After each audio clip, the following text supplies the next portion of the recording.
All right, everybody, welcome back to Contemporary American Literature. This will be our first lecture on course content.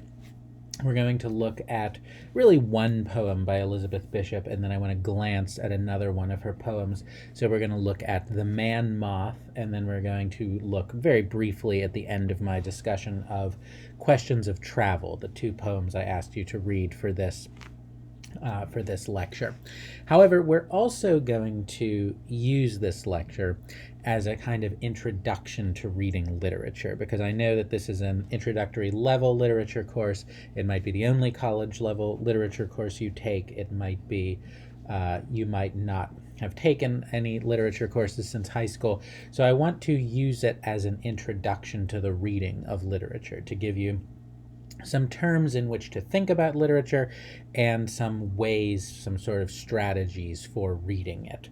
And so I'm going to use this poem as an example, though I'm also going to use this poem as a first example of contemporary, or at least, as what I was saying in the introductory lecture, post 1945 American literature. So that will be the theme of this lecture. Should take about an hour, I hope. And then just the illustration on my slide is I think I put the Man Moth into Google Image to see what came up. And mostly it was just pictures of, Elizabeth Bishop or something, but I did see this illustration from somebody's blog or DeviantArt page or something, and it was a sort of superhero-esque, comic book-esque illustration of the Man Moth, which I enjoyed. So that's the first. You have to be aesthetic when you're putting a slideshow together, so that's my aesthetic approach to this slideshow. All right, so with that's my introduction. So David Denton is the artist, to give credit where it's due. So let's move on.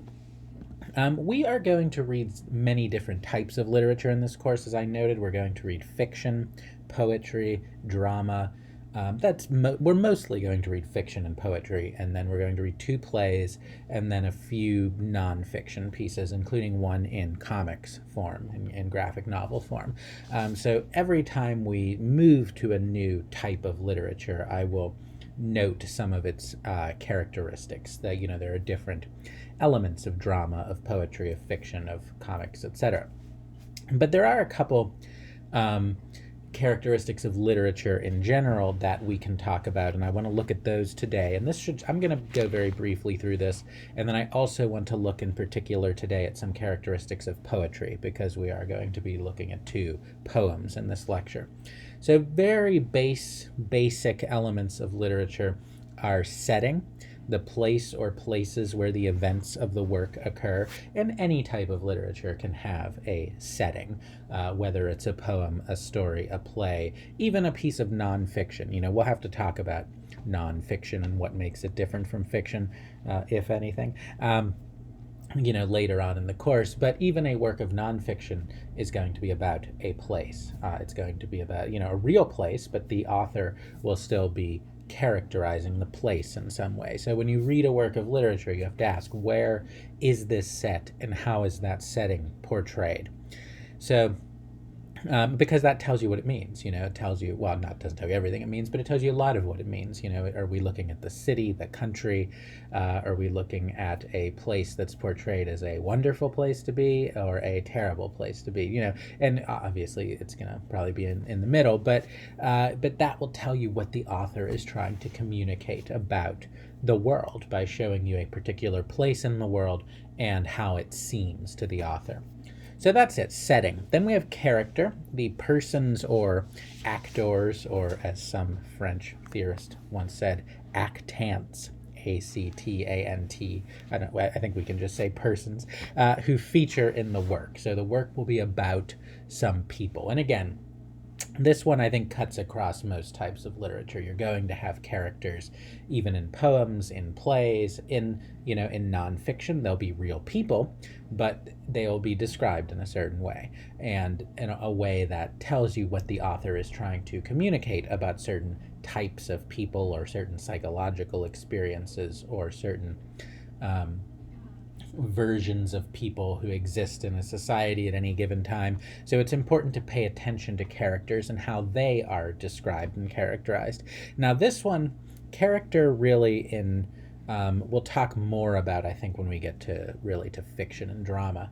But I just want to note a few terms that are often used to discuss characters in literature, which are: is it a primary or a secondary character? That is it a character we spend most of our time with, or a character who is just sort of on the sidelines supporting that main character?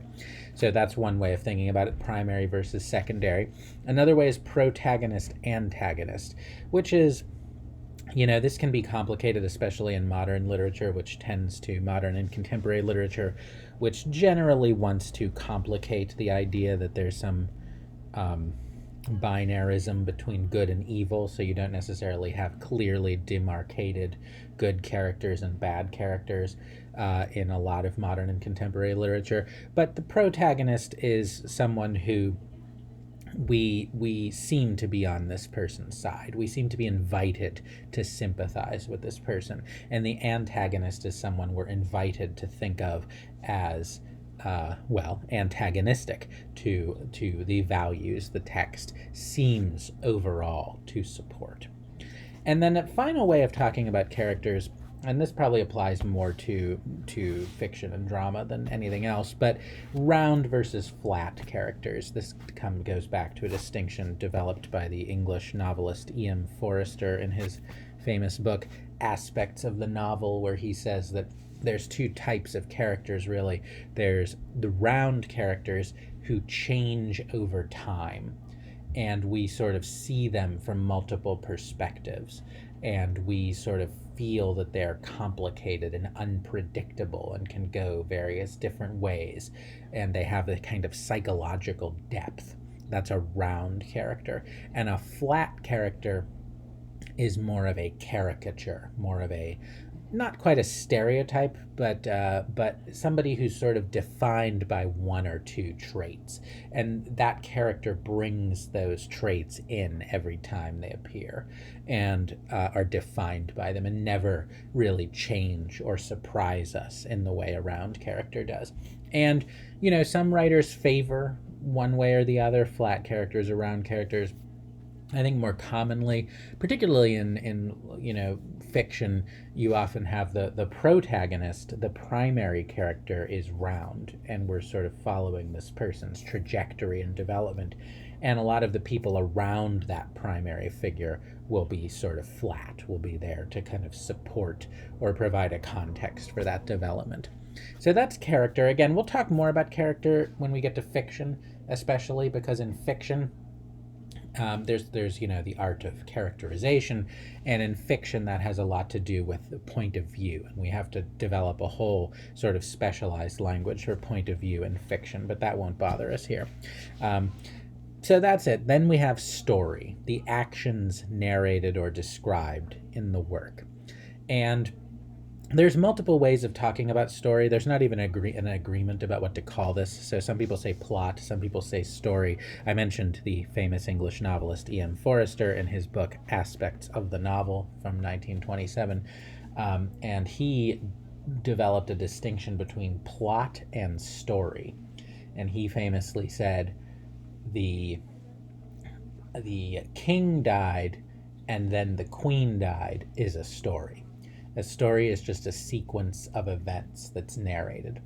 And he said, the king died and then the queen died of grief is a plot.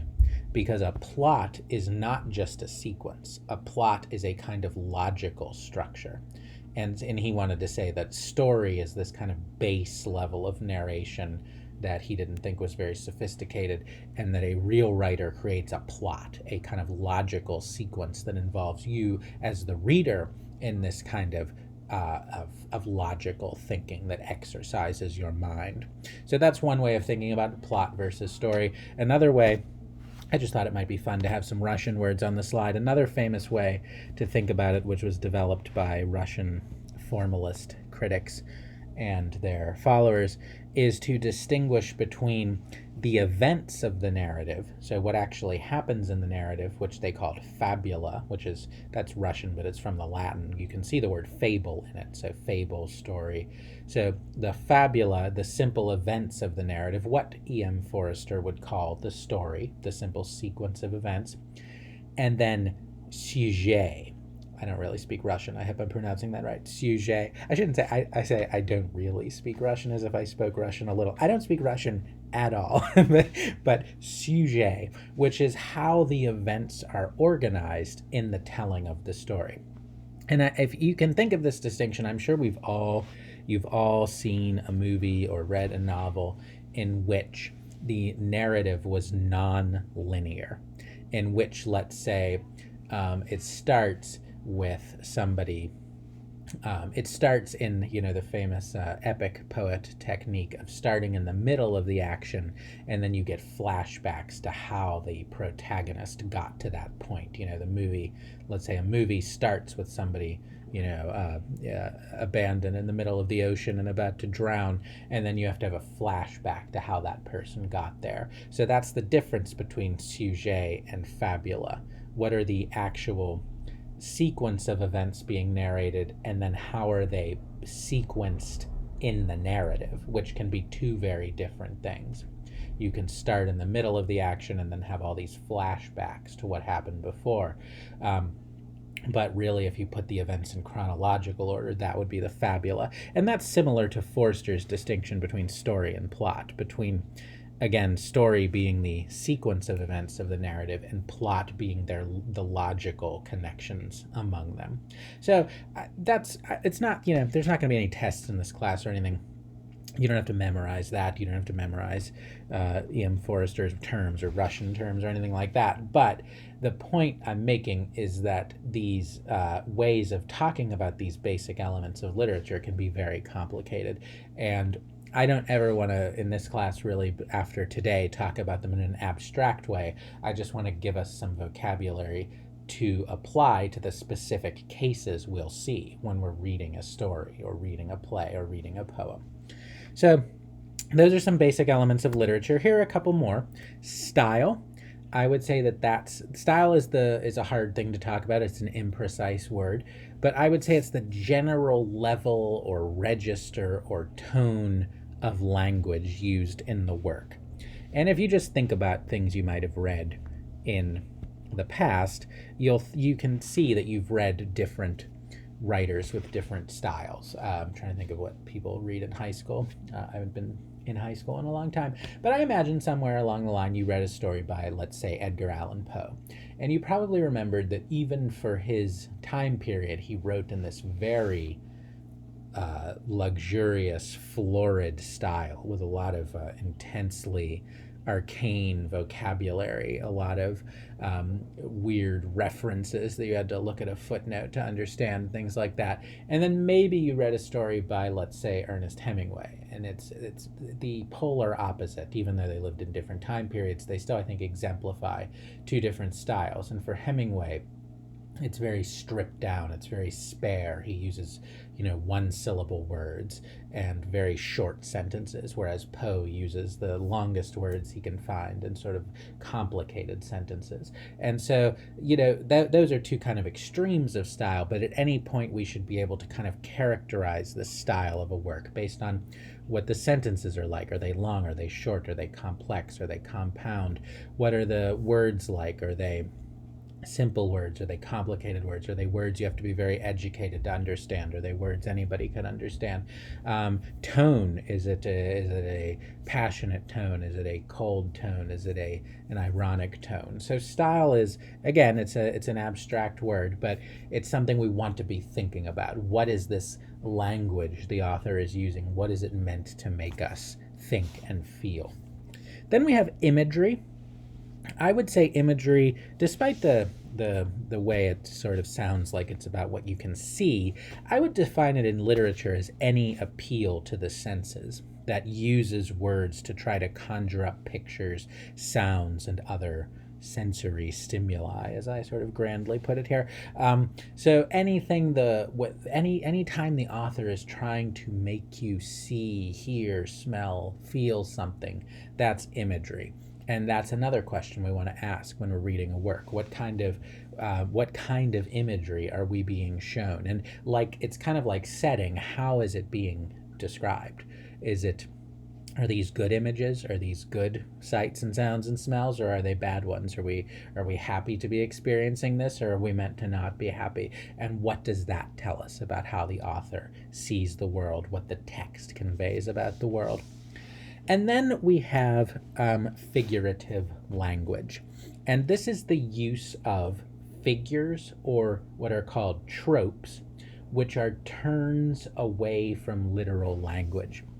So the word trope, think about your biology class. You learned about the plant and its heliotropism, its turn toward the sun. If you put a plant by a window, it will turn toward the sun.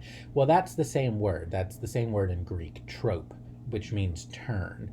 And so it's used in biology to describe this literal turn of the plant toward the sun. In literature, it's used to mean any turn away from a literal language, any turn toward a type of language that departs from the merely literal.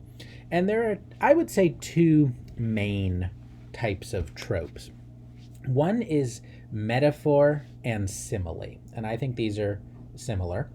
A comparison between two unlike things to suggest a likeness is a metaphor, and a simile is a metaphor that uses like or as to introduce the comparison.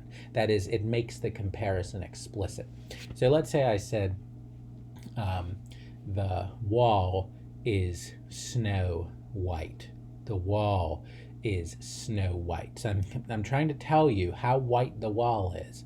So I'm comparing it to this other thing that you know is white, which is snow. So that's a metaphor. A simile is the wall was as white as snow, where I explicitly introduce a comparison. So a metaphor is kind of more intense. A metaphor is the direct application of the comparison. The wall is snow white. The car is rose red. I don't know why I'm using colors. The simile is more explicit about being a comparison. But the point is to bring two things that don't obviously go together to suggest at least one element of similitude. So, some people think that's the whole essence of literature, is to bring things together in the imagination. Then we have metonymy and synecdoche. A metonymy is when you I've never been good at these two. A metonymy is when you talk about something by talking about only a part of it. And a synecdoche is a subset of metonymy, where you specifically talk about a smaller part of something to talk about the larger part of the larger whole of something. So we're going to read some literature of the 1950s pretty shortly. So think about, I think this is like 50s slang, when for a car you say wheels, got your wheels, man. I think that's what they used to say in the 50s. I don't know, I wasn't there. But that's a good example of a synecdoche or a metonymy. I've never been very good on the distinction between these two things. A metonymy is the governing category. It's where you evoke something by naming part of it. A synecdoche is specifically when you evoke a whole by naming a smaller part, if you get the distinction. So by referring in these old-fashioned slang terms to a car as wheels, you're saying a car, but you're saying wheels, but you mean the whole thing of which wheels are a part, which is the car. So these are the two biggest tropes, I would say. Metaphor, which brings two unlike things together, and metonymy, which really is all about likeness. It's about joining things that are already together and exploiting their relation to not have to name the whole thing by only naming a part. That's very abstract. We'll see how this works in practice. And then there's a couple specific elements of poetry we need to talk about today before we get into Elizabeth Bishop's poems. So poetry, unlike prose. So the basic unit of prose is the sentence. The basic, the smallest, unit of prose is the sentence. When you're writing prose, when you're writing, let's say, an essay or anything, an email or whatever, you write sentence after sentence. And you don't worry about how long your lines of type are when you're typing them out. You put a period at the end of the sentence, and then it's over. But poetry is different. In poetry, the basic unit of composition is the line. And the length of the line is not determined by the width of the page, or the screen as it were, and it's not determined by the length of the sentence it might be part of, but it's determined by the author's choice of a form of verse that tells the author how long the lines of a poem should be. And verse form is basically that. Verse form is what the author chooses at the outset of writing a poem to suggest how long or short the lines will be. Now, back in the old days, which is, let's say, before the 20th century, verse form was a way of organizing lines of poetry by sound. And you would generally, if you were a poet, choose two sound devices. The first would be you would choose a meter, which would be a pattern of stressed and unstressed syllables. So let's think back to your high school class. You might have read something by William Shakespeare, and you probably heard that William Shakespeare wrote a type of poetry called Iambic Pentameter. And what that means is that he chose to write his poetry in a form of verse in which he would write a line when each line would contain a pattern that would be an unstressed syllable followed by a stressed syllable, and that was called an iamb. I-A-M-B, an iamb, and he would put 5 of those together. So each line would have 10 syllables, and each pair of syllables would be an unstressed syllable followed by a stressed. To be or not to be, that is the question. He always used the let the last syllable dangle. That was a trick he always used to vary up the meter. But still, so he had 11 syllables, but still, that was the idea. And there's all sorts of metrical, that is metered, forms that a poet could choose.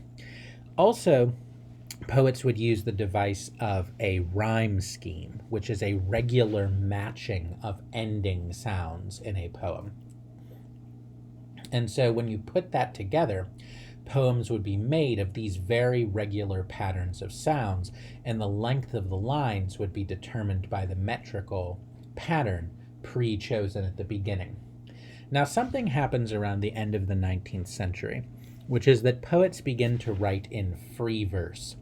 Free verse is poetry written without pre-chosen formal patterns of meter or rhyme.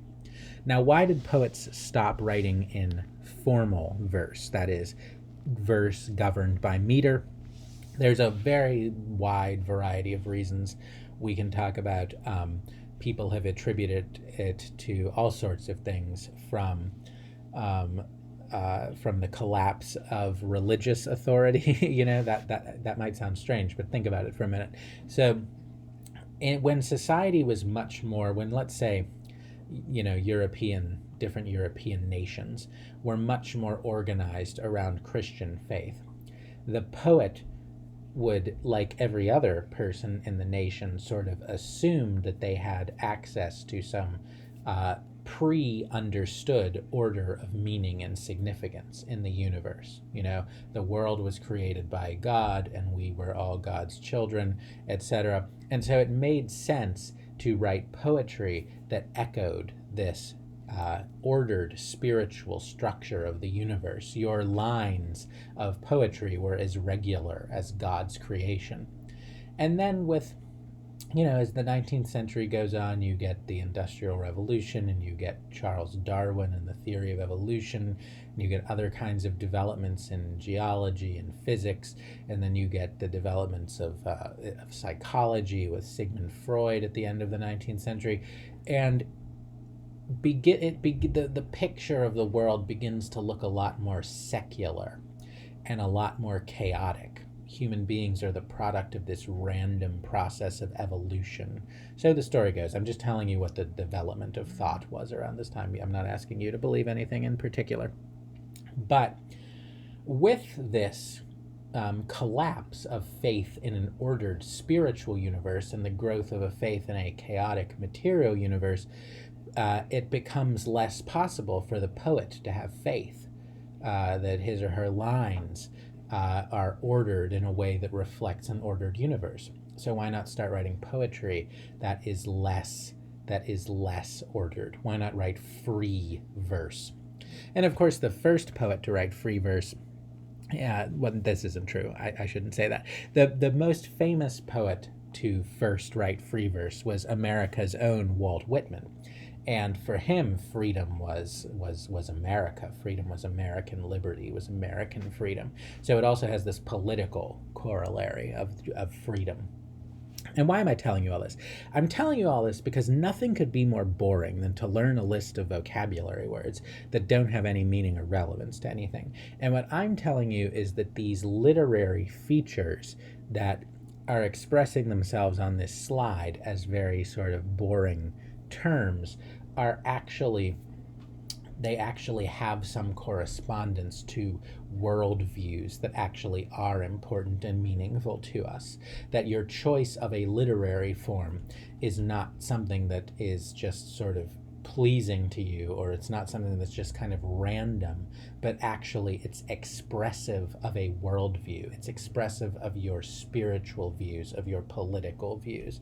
And so that's why to bring my digression to an end, that's why most of the poetry we're going to read in this class is free verse. So if you were intimidated by my discussion of meter, and if you didn't understand it because I didn't explain it very well, it's actually not going to be terribly relevant to this course. Most of the poetry we read will be free verse, in which the poet kind of exercises their own sort of sovereignty to choose how long their lines will be and if they'll use any rhyme at all. Sometimes they don't use rhyme, sometimes they use very irregular forms of rhyme. So we'll mostly be reading free verse, where to break off a line of poetry is the author's choice. It's not predetermined by a metrical scheme. So that's actually a choice the author makes we'll have to think about. And then I skipped right over end stop versus enjambment. So an end stopped line of poetry is a line of poetry that ends where a unit of grammar ends, whether that be a sentence or a clause within a sentence. It's very easy usually to see an end-stopped poetic line because it will have a mark of punctuation at the end, whether that be a comma, a period, or a semicolon, or whatever. Enjambment is when the line ends within a grammatical unit. So let's say we have a poem, and there's a line that says something like, she ran after the ball. It's a poem about sports. I don't know what sport, the soccer ball. And there's two lines. She ran, and then the next line is after the ball. So you see we broke up the line in the middle of the sentence. And enjambment can be used to create a sense of rush, to create a sense of hurry. It can be used for all sorts of reasons. So I need to think about whether lines are end-stopped or enjambed. And if you write about poetry in your papers, which we'll talk about later, you might want to think about these choices. Last two things are elements of poetry are a stanza, which is a unit of lines within a poem akin to paragraphs in prose. And so you'll see, a poem will have 4 lines single-spaced, then a double-spaced, then 4 lines single-spaced. Those single-spaced units are stanzas, the unit of lines within a poem. And then finally, what do we call the narrator of a poem? We don't use the term narrator. And what we don't want to do is confuse the voice of the poem with the poet. I think there's a lot of assumptions with poetry that don't necessarily exist with fiction, that if you read a poem and it's written in the first person and the poem says I, there's this assumption that it's autobiographical. And you don't want to make that assumption.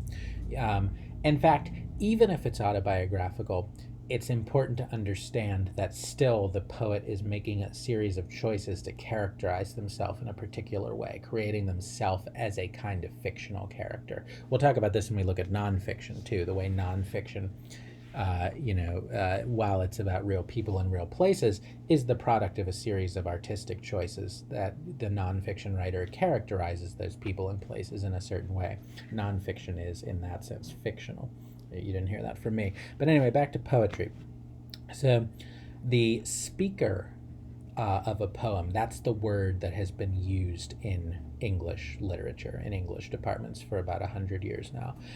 That's the term that we use. If you want to talk about the narrator of a poem, the voice that utters the poem, you always want to talk about the speaker. And that comes from the idea that poetry is a very old art form, goes back to oral cultures. And so it's a poem, even if you just encounter it in print, is still has this kind of relic of the oral about it. So we talk about the narrator of a poem as a speaker. It's not wrong to say the narrator of a poem. In fact, it would make more sense. But if you were at the proverbial cocktail party with English professors, which you may never be at, which would be fine, trust me, if you're not. But you would talk about, if you said the narrator of a poem and you meant the speaker, it would be as if you'd said something, wrong. Somebody would arch their eyebrows at you. So you want to make sure you say the speaker when you talk about the narrator of a poem. So those are some basic elements of poetry. So what I want to do now is then think about, having sort of set the table, as it were, for talking about literature in terms of its basic elements, I now want to think, well, what do we do when we're confronted with a work of literature? How is it that we interpret it? And what are we looking for? What are we looking to say this means? What is the significance of this work of literature? And I wanted to suggest on my slide that there are 3 approaches to literature that are interrelated. They're related to each other. They rely upon each other. And you heard about 2 of them if you read the introduction to the Norton Anthology of American Literature, Volume E, which I suggested you read. And what they talk about in the introduction to the Norton Anthology is they talk about a change in practices of reading that occurred over the 20th century in America. And they said when American literature, or when literature in general, first began to really be professionalized as an area of academic study, there was a school of literary criticism called the New Criticism. It's always sort of embarrassing when you call your thing new and then it's 100 years later and people still have to call it new, but it's actually 100 years old. So they called it the New Criticism. And what the new critics did was they practiced what they called close reading. And they said, let's just take the literary text and let's just take a passage from it and read it closely. Read the words on the page and the metaphors they use, the metonymies they use, the style and tone they employ. Read that as closely as we can to understand the meaning of the work. And we'll read it kind of in isolation from the context. We're not going to worry too much about the biography of the author, about the historical circumstances in which this was written, about the political circumstances in which this was written, etc. And one of the interesting things about the New Criticism is that there's a political paradox at its heart, which is that most of the people who invented it were more or less politically conservative in their ideological orientation. But actually, it was, as they say in the anthology, it was actually, when I say they were politically conservative, I mean in the old style. A lot of them wanted to get back to a more regularly ordered and hierarchical Christian society. So not quite the same thing as conservatism today, I would think. But Ironically, the close reading practices of the new critics proved very democratic, because what you have in the middle of the 20th century in America is the GI Bill, which they talked about in the introduction to the anthology, which provides enormous educational opportunity that hadn't existed before to veterans returning from World War II. So you have this massive expansion of higher education. You have more people taking college classes than ever before, including English classes. And the new criticism sort of puts them all on the same footing because they're all close reading the same thing.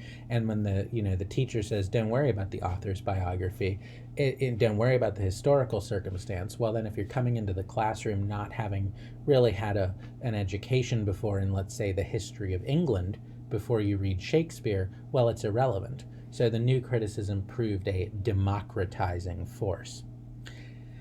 But then there are certain limits to this approach. So this is what I call on the slide the formal approach, where you focus on the specific artistic features and qualities, which is to say the form of the work. The problem there is when you bracket off the context of the poem, you've probably, or the novel or whatever you're reading, the literary work, when you bracket off the context and say it's irrelevant, you've probably gone a step too far. Because it's probably not actually irrelevant. It's probably important to talk about, well, what was the author, what were the times the author was living in, how does that inform the work? Imagine trying to read, let's say, I don't know, the narrative of Frederick Douglass without knowing anything about American slavery. How would you even begin to understand it? So you have to factor in the historical, cultural, and biographical circumstances, which I'm calling the context of the work. And they, in the introduction, talk about socially engaged acts of reading that are acts of reading that are very attentive to these historical, political, biographical, etc. circumstances in order to understand, well, what is the work trying to say, on a kind of ideological level? What is the work trying to say to its time? What was the author trying to say to their contemporaries about their shared reality? And I would argue that the way the introduction makes it sound is as if the formal approach was good, but it had too many limitations, so it was replaced by the contextual approach, and that's that, and thank God that happened. I would like to suggest that that's not actually helpful. I think that what you really have to do to really understand a work is to put these two things together, to put the formal level together with the contextual level and arrive at a synthesis of what I call the thematic level. So you look very closely at the work. What are its specific artistic features and qualities? What is its form? And then you ask yourself, well, in what circumstances was this form produced? By whom was this form created, and in what context and for what purpose? That's the context. And then if you put those two together and ask yourself, what does the form have to do with the context? How did the context shape the form? And how was the form designed to be a response to the context? And then you arrive at what I call the theme, which is the basic world view the text conveys about its subject matter. The view of the world, the kind of, if I can speak grandly again, the kind of cosmic order posited by the work. I believe every work of literature posits a vision of all of life, in a sense. So, but you only get there if you synthesize the formal with the contextual, that is, put them together into a bigger whole. So that's the approach I'm going to try to take to literary works over the course of the semester. But again, this has been all terribly abstract for all of the 40 minutes I've been talking. So let's read a work of literature together. I want to read the work just straightforward. I want to read it cold on the page, and then I want to look at its form and its context and see what we can do with it. So this is a poem called The Man Moth, and I'm just going to introduce one bit of context first, which is in the footnote provided in the Norton. So this is just I have a little thing on my phone that it's like a little portable scanner, so I just scanned in my copy of the Norton Anthology with the poem in it, and I used my copy because I write in the margin and I underline things, and I want to encourage you to do that. I want to encourage you to write in the book, or if you want to sell the book later, maybe write in a notebook while you're reading, or take notes on your phone or whatever. But engage with the text, talk back to the text, write on the text, write about the text as you read it. So the first bit of context, I only want to bring in one bit of context first, which is that Elizabeth Bishop, the poet, saw the word mammoth misprinted in a newspaper as man moth. And this set her to thinking about, well, what's a man moth? And this poem was the result. So let me read it. Here above, cracks in the buildings are filled with battered moonlight. The whole shadow of man is only as big as his hat. It lies at his feet like a circle for a doll to stand on, and he makes an inverted pin, the point magnetized to the moon. He does not see the moon. He observes only her vast properties, feeling the queer light on his hands, neither warm nor cold, of a temperature impossible to record in thermometers. But when the man moth pays his rare, although occasional, visits to the surface, the moon looks rather different to him. He emerges from an opening under the edge of one of the sidewalks and nervously begins to scale the faces of the buildings. He thinks the moon is a small hole at the top of the sky, proving the sky quite useless for protection. He trembles, but must investigate as high as he can climb. Up the facades, his shadow dragging like a photographer's cloth behind him, he climbs fearfully, thinking that this time he will manage to push his small head through that round, clean opening and be forced through, as from a tube, in black scrolls on the light. Man, standing below him, has no such illusions. But what the man moth fears most, he must do, although he fails, of course, and falls back scared, but quite unhurt. Then he returns to the pale subways of cement he calls his home. He flits, he flutters, and cannot get aboard the silent trains fast enough to suit him. The doors close swiftly. The man moth always seats himself facing the wrong way, and the train starts at once at its full, terrible speed, without a shift in gears or a gradation of any sort. He cannot tell the rate at which he travels backwards. Each night he must be carried through artificial tunnels and dream recurrent dreams, just as the ties recur beneath his train. These underlie his rushing brain. He does not dare look out the window for the third rail. The unbroken draft of poison runs there beside him. He regards it as a disease he has inherited susceptibility to. He has to keep his hands in pockets, as others must wear mufflers. If you catch him, hold up a flashlight to his eye. Its all dark pupil, an entire night itself, whose haired horizon tightens as he stares back and closes up the eye. Then from the lids, one tear, his only possession, like the bee's sting, slips. Slyly he palms it, and if you're not paying attention, he'll swallow it. However, if you watch, he'll hand it over, cool as from underground springs, and pure enough to drink. So that's a very strange and mysterious poem. And we need to think, what is it about? What is it doing formally? And also, how does it relate to its context? So I want to put it in both of those terms. So first, let's think about the form. It's a poem, so we need to think about the lines. The lines are an alternation of end stopped and end jammed. And if you go back, you'll see what I mean. Let's look at the first stanza on this slide. Then he returns to the pale subway. That's an enjammed line. Then he returns to the pale subway. The line breaks in the middle of a sentence. But let's read the rest of the next line. To the pale subways of cement he calls his home, period. He flits, comma.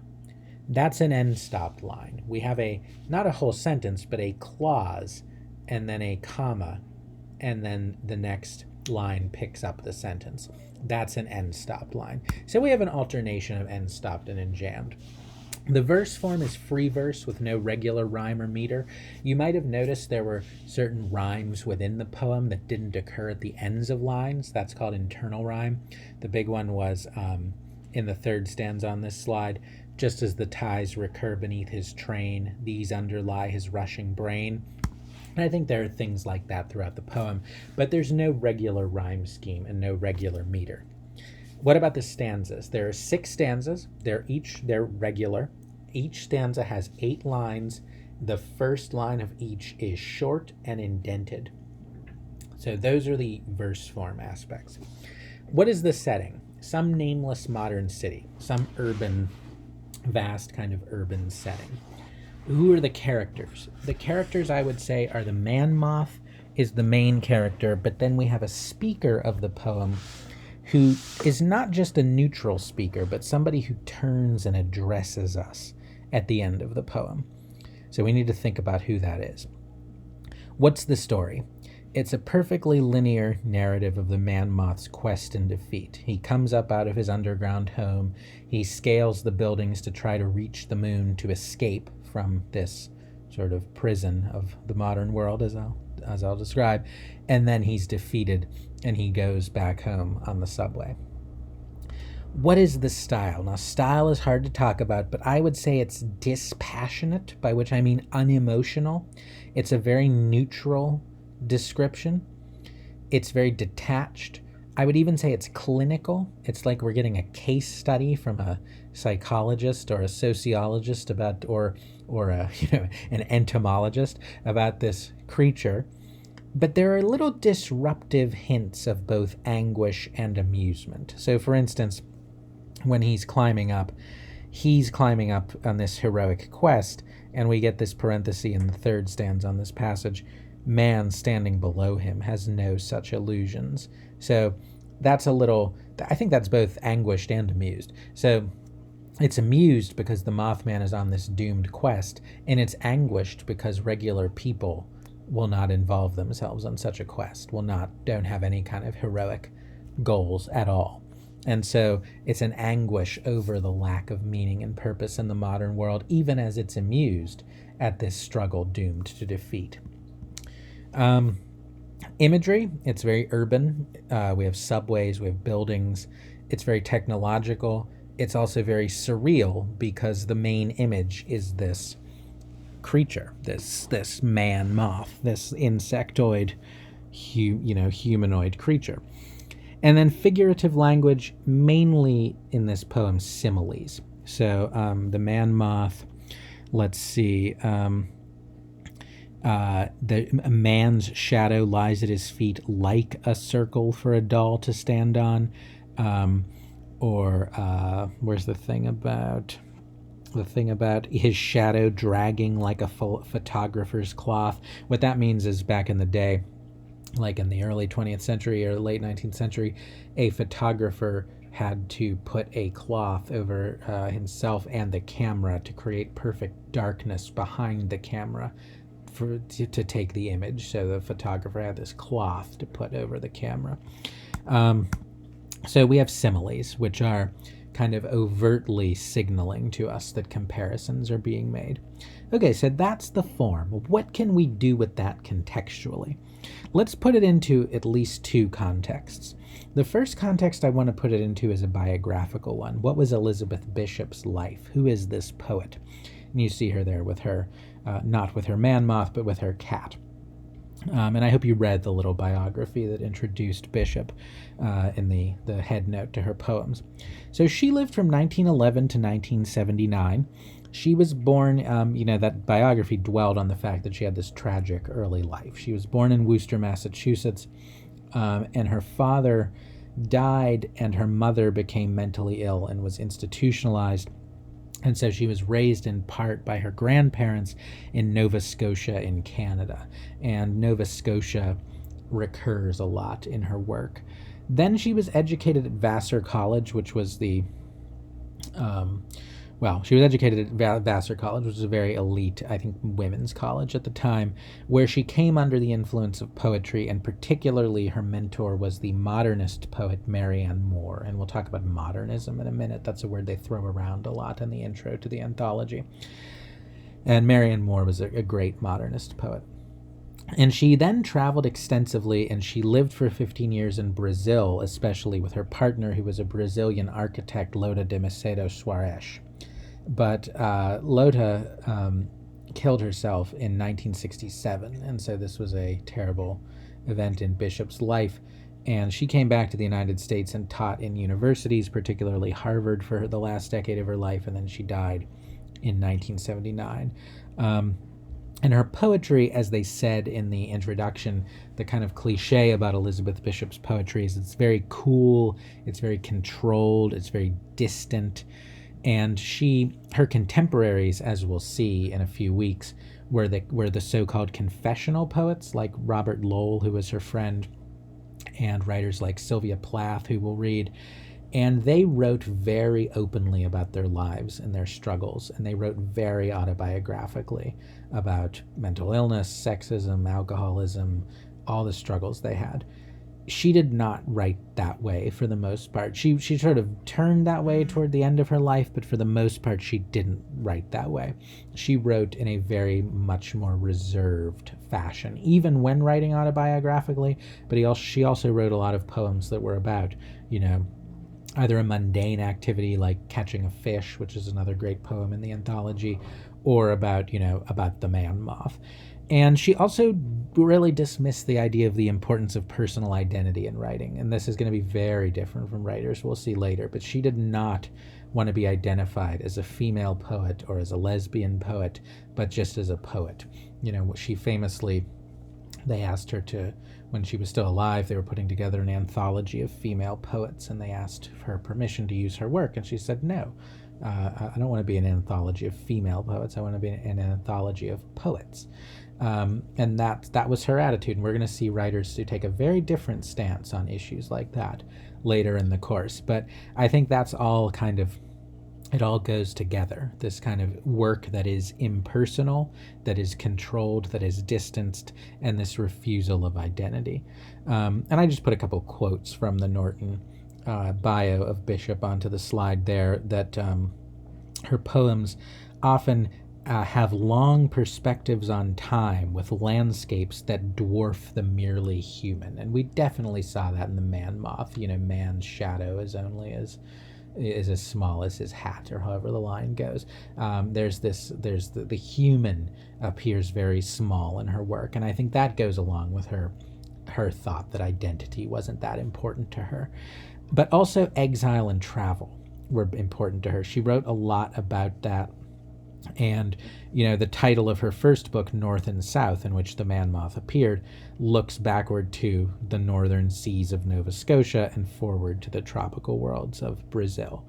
So travel, questing, exile, which were part of her biography, are also part of this poem. We have this character who's on this journey. And we even have, we have North and South in the poem, right? He lives underground and he's going to the sky. So what could be more north and south in that, in a way, which is very different from, Nova Scotia versus Brazil, but still. So that's the biographical context of Bishop's life. I also want to put it in the broader historical context of the immediate post-war period. Now, I think this poem was drafted in the 30s and then was published in 1946, so right after the war. So I'm going to play with the timeline a little bit here. We're going to play fast and loose here. But I want to think about the post-war period as the context for this poem's publication in the book North and South. So what were the basic cultural characteristics of the immediate post-World War II period, particularly in America, but Bishop's, a very international poet. And, this is sometimes called the mid-century period. So first thing I would say, and my illustration on my slide is probably the most famous American painter of the middle of the 20th century is, well, I don't know if he's the most famous, but a very famous one is Edward Hopper. And he often painted scenes of people in the landscape of mid-century American life that are evocative of the tone I'm about to describe to you. So the first thing I would say is there's a very tragic tone. You have World War II ending with its immense violence and toll it took, particularly in Europe and Asia. And you have the mass genocides of World War II. You have World War II coming to an end with the first detonation of an atomic weapon. You soon after have the Cold War beginning, this struggle that divides the world between capitalism and communism. And also includes this specter of nuclear war for the first time in human history. There's a secular possibility of the end of the world. You know, people have always thought the end of the world would come in mythologies and religions, but this is the first time there's a secular end of the world. Humankind can, with our own creation, end the world. So this creates, I think, a pervasive sense of tragedy. And we can even, if you think about this poem being written in the 1930s, the sense of tragedy comes even earlier, because you have World War I in the early part of the century with its unprecedented and in many ways meaningless destruction, and you have the Great Depression. So the entire broad middle of the 20th century is one overshadowed by this tragic pessimism. And that leads to paranoia, which will be a huge theme in our course. You know, this has been the century of conspiracy theories. And why? Well, because you have the Cold War with its division of the world into two ideologies controlling the planet, and these ideologies sort of embodied in these massive, newly technologically empowered administrative states, which have unprecedented power to spy on people. You know, to put, you know, a bug in your phone that can pick up your conversations or whatever the case may be. And you know, more and more technology is being introduced into your world. First the radio in the 20s, and then the television in the 40s and 50s.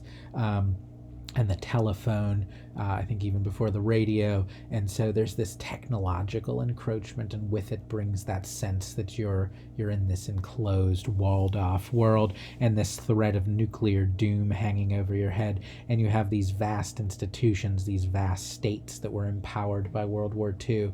And there's you know, with them comes a distrust of these newly empowered institutions. So those are all bad things, right? Tragedy and paranoia.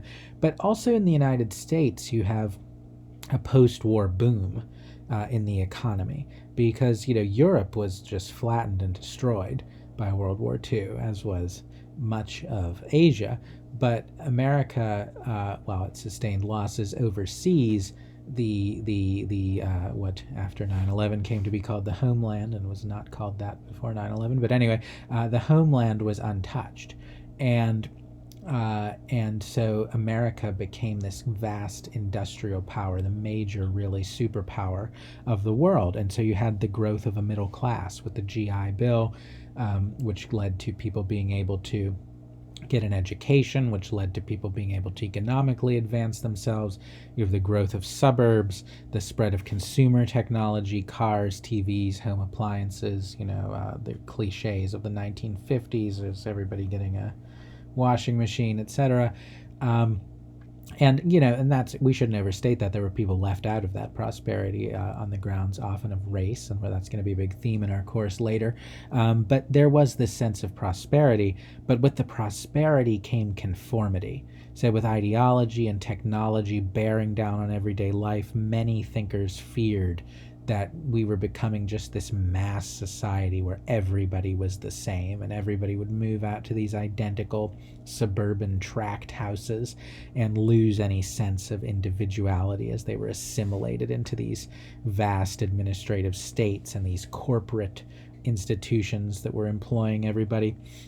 And I think one of the answers to that fear of conformity that began even, I would say, before World War II was the European philosophical school of existentialism, which became very popular in America, which held that it's very complicated. It's hard to summarize a big philosophical proposition, and there were many different thinkers involved in existentialism who all put their own spin on it. But I would say that existentialism basically says this: the world has no pre-given meaning, for the reasons we talked about when we were talking about poetry, collapse of faith in religious institutions and in the spiritual meaning of the world. And so the world as we experience it is this chaos of no obvious significance. And there's some existentialists were religious, but they thought God was so far off, so far away, so other from us, that it was as if they're you know, functionally for us was no God. They didn't put faith in any mediating institutions like churches between God and humanity, and other existentialists were atheists. And they said there is no significance because there is no God. And either way, whether you're religious or an atheist, if you're an existentialist, you think the point then to human existence is to create your own meaning and values. The source of values is your own human assertion of values, whether as an individual, and some existentialists were more individualists, or as a collective society. Many existentialists were communists, and they sort of took this to mean the sort of a collective society's reorganization of itself according to its own values, a la communism. And we'll talk more about communism and capitalism and all these other things later in the course. But if you put all these things together, and I put some quotes from the anthology's introduction. The anthology said that in the post-war period in the mid-20th century, the most prominent character type, the most prominent kind of archetype, was a character who is a non-conforming outsider. The philosophical character, often a writer or an artist, usually male, who suffers social rejection for his ideals or simply for his identity. Such outsider characters were related to the rise of a new readership looking for characters with whom they could identify, but they were also inspired by discontent with mass culture in the United States and its perceived insistence on social conformity. And I think you already know what I'm gonna say, right? Because doesn't that describe the Mothman perfectly? The Man Moth. The Mothman is a movie with Richard Gere, which is actually very good. But the Man Moth, the Man Moth is such an outsider, a kind of philosophical male figure who is suffering rejection for his unreachable ideal of trying to escape the conformist prison of the modern city. So I think that leads us right into what I was saying. Remember my thesis with which I began our look at this poem, which is there are three ways to read literature, and I think they all connect to each other and all build to a whole. So we had the formal approach. We looked at it formally. We looked at it biographically and culturally to put it in a context. So we had form and we had context, and now we want to build up to the theme, which is the world view, what I think I'm going to keep calling it the cosmic order. I just made that up when I was lecturing earlier, but I like it. Each work of literature has a cosmic order. So what is cosmic? Just means world. So each work of literature, it posits a world. So what is the world of the Man Moth? What is the theme of the Man Moth? Well, if we think of it biographically, like the Man Moth, Elizabeth Bishop herself was an outsider, often out of place. And we can think of that very personally. She had this tragic childhood. She was taken from her home by her grandparents and brought to a strange place. And then she spent her adult life kind of as a world traveler. And we can also think of it socially. She was becoming a poet in a landscape that was still very male dominated, maybe not as much as it had been before, but still very male dominated as a female poet. And she's a queer writer in a world that's still very homophobic, and not the circle she traveled in, because she traveled in kind of artistic and in cosmopolitan circles, but the world outside of that was still extremely homophobic. So you can see her as an outsider, often out of place on any number of levels, like the Man Moth. But like the speaker of the poem, who is telling us how to find the Man Moth and what to do when we find him, as if the speaker were a kind of field guide, advising a consumer audience on how to find interesting wildlife in an exotic place. Elizabeth Bishop was a tourist.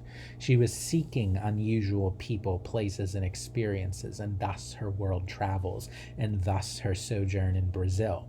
And what I mean to suggest here is the poem gives us two characters.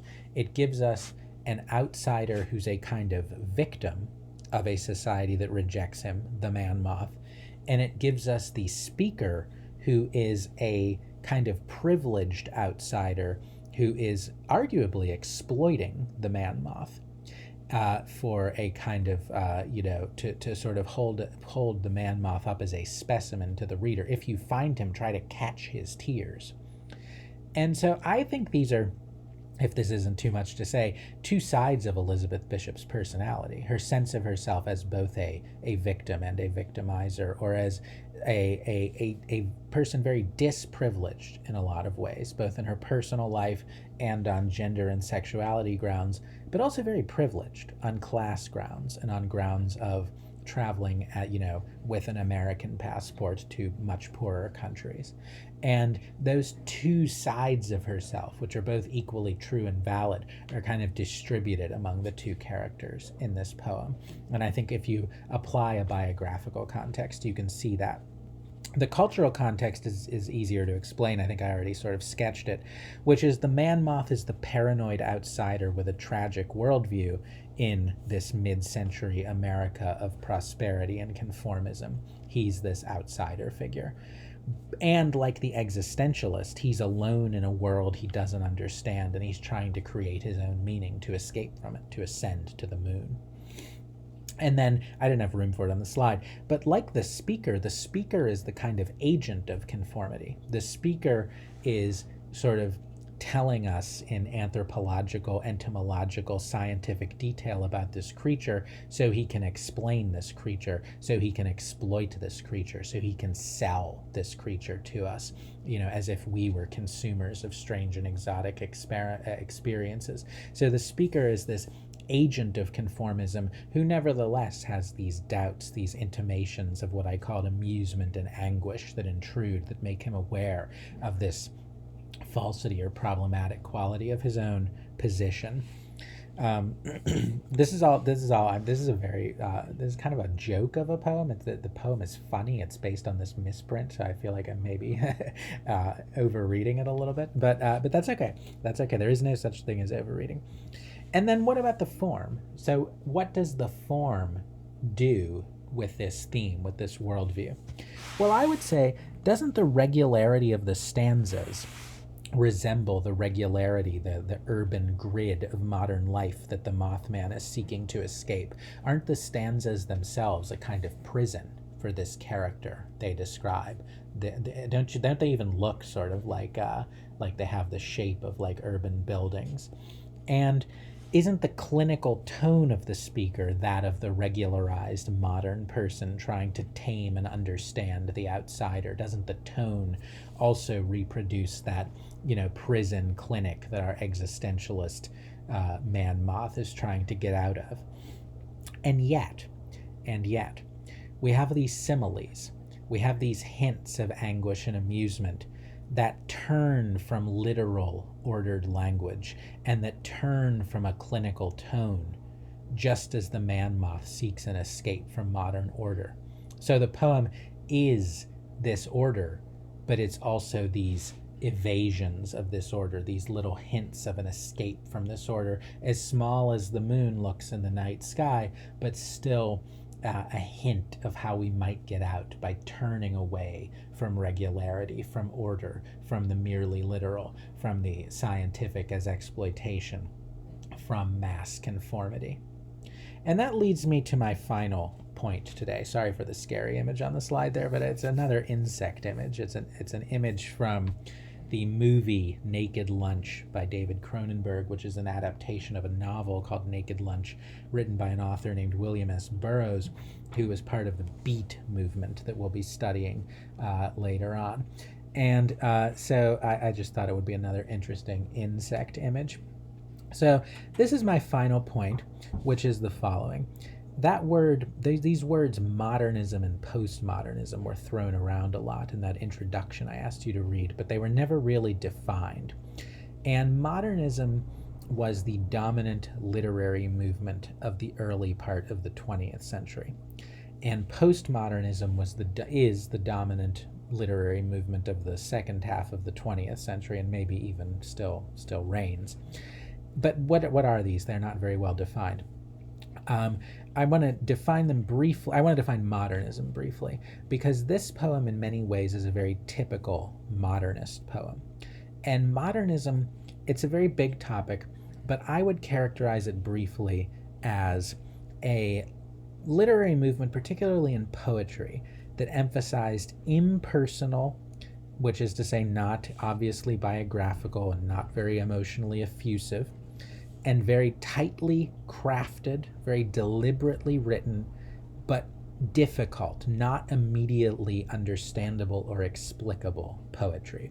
And Elizabeth Bishop's mentor, Marianne Moore, is a great example of somebody who wrote poetry of this type. If you look up any of her poems, you'll see that it kind of answers to all of those descriptions. And the Man Moth is very modernist in that way. But there's a playfulness to it, starting with the title. Elizabeth Bishop writes a poem based on a newspaper misprint, Man Moth instead of Mammoth, emphasizing the potential for language to be playful, to get away from, the tightly crafted, the regularized idea of modern mass production, the high organization of modern society. It can kind of play, it can slide, it can evade, it can be an escape from order, rather than, for the modernists, language was what you used to make a literary order. And Bishop is doing that, but the order is very dystopian. It's this prison of the modern city that holds the Man Moth. And so she is starting to get to an idea of using language more playfully to escape and to think about how organizations, hierarchies, established knowledge, conformist knowledge can be disrupted. And that is going to be an anticipation of the countercultural writing we're going to read in a few weeks, like that of the Beats, like that of the movement, of which William S. Burroughs, author of Naked Lunch, was one of the authors. And it's also going to be an anticipation of the postmodern literature to come, which is very interested in these questions of how language can be used to escape or to create oppressive structures. And my last slide is just a few lines from Bishop's poem Questions of Travel, which she writes much later in her career, and I think is much more of a postmodern poem, because the questions she asks of herself as a privileged traveler in this poem, I think, are explicitly voicing some of the concerns the Man Moth only hints at. She says, should we have stayed at home and thought of here? Is it right to be watching strangers in a play in the strangest of theaters? Think of the speaker of the Man Moth who never asks this question. Is it right for me to be observing this creature as if he were a creature in a zoo and telling this audience I have here how he might be exploited? Is it right? And here she's explicitly asking, is it right? And she's thinking about how language and other forms of art create culture. She says, this is a poem about her travels in Brazil, and she says, why do they have the crudest wooden footwear and careful and finicky the whittled fantasies of wooden cages? That is to say, their shoes are not made with much care, but these bird cages are made with great care. And her question is, why? What are the other values? What are the values beyond the merely utilitarian that inform this society? What is it that I can learn about this other society that has priorities very different to my own? And she ends the poem by talking about how the choice is never wide and never free. So the choice of who you are, where you're positioned, whether you're a more or less privileged person, is only in a limited way your choice. Any society, any given society you live in positions you as having a certain role in that society. And yet what you can do with that limited role is ask questions of travel, questions about travel, and whether that be the Man Moth's fantastical travel to the moon or our own mundane travels through the world. The point is questioning. And I think that kind of questioning that Bishop begins to hint at in the Man Moth and really makes more explicit in Questions of Travel is a good example and a good way to begin this semester on our investigation into contemporary American literature. So I hope that all was clear to you. I hope you enjoy this lecture in some way. Thanks very much for listening, and I'll see you in the next one, and have a great day.